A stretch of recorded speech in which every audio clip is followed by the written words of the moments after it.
Žydų bendruomenės pirmininkas, jau mūsų yra nuoširdi draugystė, kaip aš myliu Lietuvą ir įsivaizduoju, kaip sunku Izraeliui, turint apie 20 000 kvadratinių kilometrų, gintis visą laiką. Tauta gyvena 4000 metų, ne iš mėnulio ten nukritusi. Taigi, kaip tą problemą įspręsti amžiną. Ir taip pat palestiniečiai ten yra gimę. Bet Izraelio saugumas, Izraelio egzistencija, tuo pačiu garantija viso pasaulio žydų tautinio tapatumo išsaugojimo. Taigi, aš jau padaręs įžangą, atsiprašau, kad nors trumpai, nors parodant, kad mes solidarizuojame su jumis.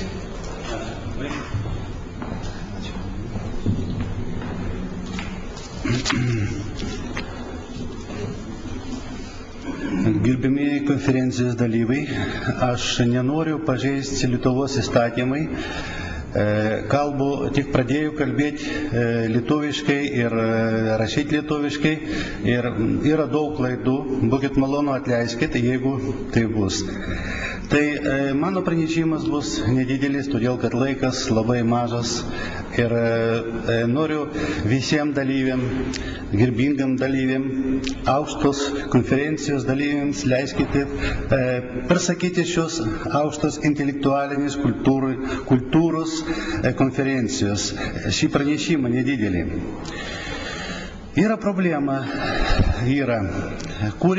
kai kurie visuomenės veikėjai, rašytojai ir politikai ėmė tvirtinti, kad Lietuvoje ir net Europoje labai daug dėmesio skiriama žydams, kad holokausto tema netokia jau aktuali, kaip akcentuoja žydai.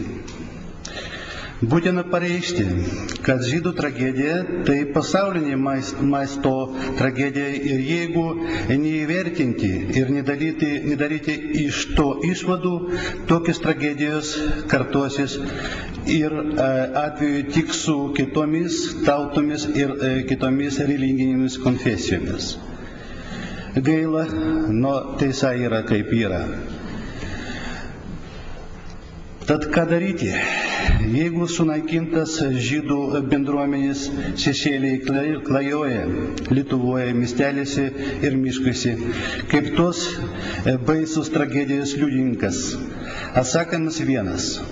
Istoriją mename ne kerštui, o dėl jo teisingumo.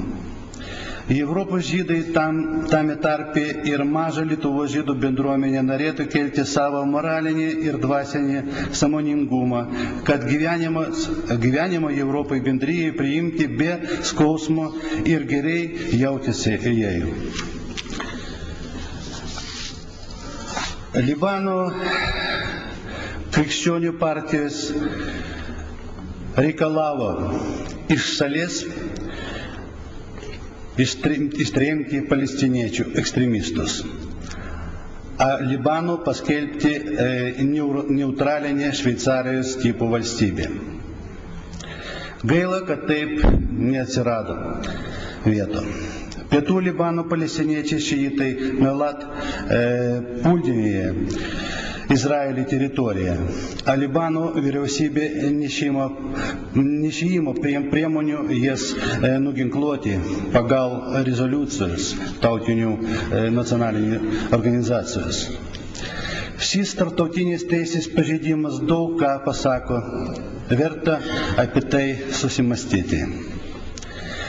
Izraelis senoji žydų tautos tėvynė, visi čia žino. Čia susiformavo dvasinis, religinis ir politinis jo įvaizdis. Čia įgyvena suverenųjų valstybėje.